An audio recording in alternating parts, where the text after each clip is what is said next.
Assalamualaikum warahmatullahi wabarakatuh. Selamat siang semuanya.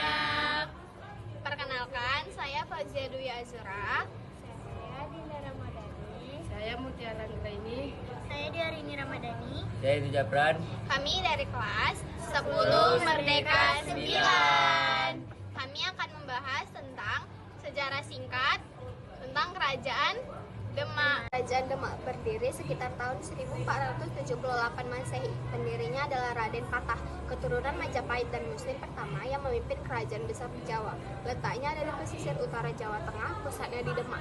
Masa kejayaan dimimpin oleh Sultan Trenggana tahun 1521 hingga 1546 Masehi, meluaskan wilayah hingga Jawa Timur dan sebagian Kalimantan berperan besar dalam penyebaran Islam di Jawa, didukung oleh Wali Songo terutama dalam dakwah dan pendidikan Islam. Kemunduran dan keruntuhan. Setelah Sultan Trenggana wafat, terjadi konflik internal, kekuasaan diambil alih oleh Arya Penangsang, lalu dikalahkan oleh Jaka Tingkir. Kerajaan berakhir digantikan oleh Kerajaan Pajang.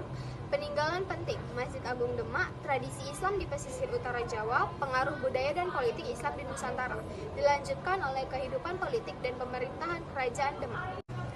Kehidupan politik dan pemerintahan Kerajaan Demak. 1. Bentuk pemerintahan monarki Islam. Raja berperan sebagai pemimpin politik sekaligus pemimpin agama. Raja bergelar sultan, menandakan peran keagamaan yang kuat. 2. Sistem pemerintahan. Pemerintahan bersifat sentralistik dipimpin langsung oleh sultan. Wilayah kekuasaan dibagi kepada bupati atau wadipati yang loyal pada pusat. Kekuasaan juga didukung oleh ulama dan wali songo sebagai penasihat spiritual. 3. Tokoh-tokoh penting Raden Patah, pendiri dan sultan pertama. Sultan Tenggana, sultan paling berpengaruh yang memperluas wilayah dan memperkuat Islam. Arya Penangsang, pemimpin terakhir sebelum keruntuhan. Jaka Tingkir Hadiwijaya mengakhiri kekuasaan Demak dan mendirikan Kerajaan Pajang.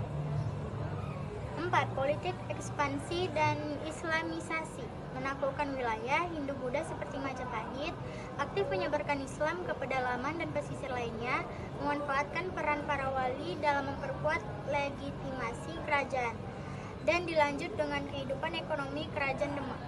Kehidupan ekonomi Kerajaan Demak. 1. Letaknya strategis, terletak di pesisir utara Jawa. Demak berkembang sebagai pelabuhan dagang penting, menjadi penghubung perdagangan internasional antara Asia Tenggara, India, Arab, dan Tiongkok. 2. Sumber ekonomi utama. Perdagangan komoditas utama seperti rempah-rempah, hasil pertanian, dan barang kerajinan. Pertanian didukung oleh lahan subur di sekitar wilayah Demak. Pelabuhan dan pajak.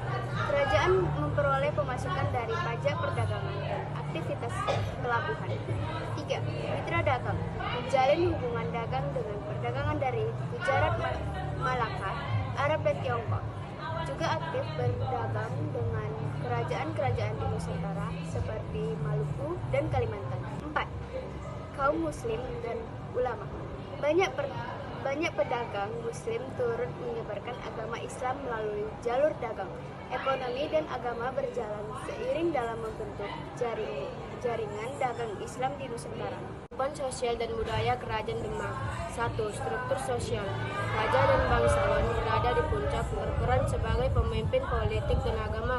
Ulama dan wali songo memiliki posisi penting sebagai tokoh spiritual dan penasihat kerajaan. Pedagang, petani, dan rakyat biasa menjalankan aktivitas ekonomi dan sosial sehari-hari. Kaum santri juga memiliki pengaruh besar dalam masyarakat sebagai penyebar dan pengamal ajaran Islam. 2. Budaya Islam.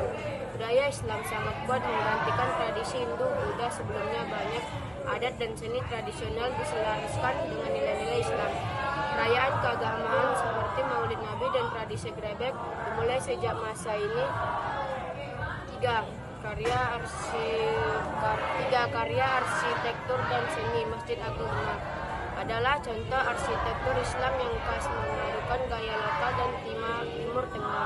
Seni ukir dan kaligrafi Islam mulai berkembang. Tradisi lisan dan kesenian seperti wayang kulit dengan cerita bernuansa Islami digunakan sebagai media dakwah. 4. Pendidikan Islam. Pesantren dan tempat belajar agama mulai bermunculan ulama dan wali menjadi pengajar, memperkenalkan menyebarkan ajaran Islam secara damai dan kultural. Masa kejayaan Kerajaan Demak. Yang pertama, puncak kejayaan terjadi pada masa pemerintahan Sultan Trenggana 1521 sampai 1546 Masehi. Demak menjadi kerajaan Islam terkuat di Jawa setelah runtuhnya Majapahit. 2. Ekspektasi wilayah berhasil menaklukkan wilayah penting seperti Majapahit, Surabaya dan sebagian Kalimantan. Mempersatukan daerah pesisir utara Jawa di bawah kekuasaan Islam. 3. Peran dalam penyebaran Islam, menjadi pusat penyebaran agama Islam di Jawa dan Nusantara, didukung penuh oleh Wali Songo dan dakwah dan pendidikan agama. 4. Kejayaan ekonomi dan maritim. Pelabuhan Demak menjadi pusat perdagangan internasional.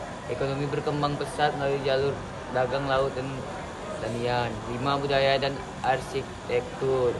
Pembangunan Masjid Agung Demak simbol kejayaan politik dan religius.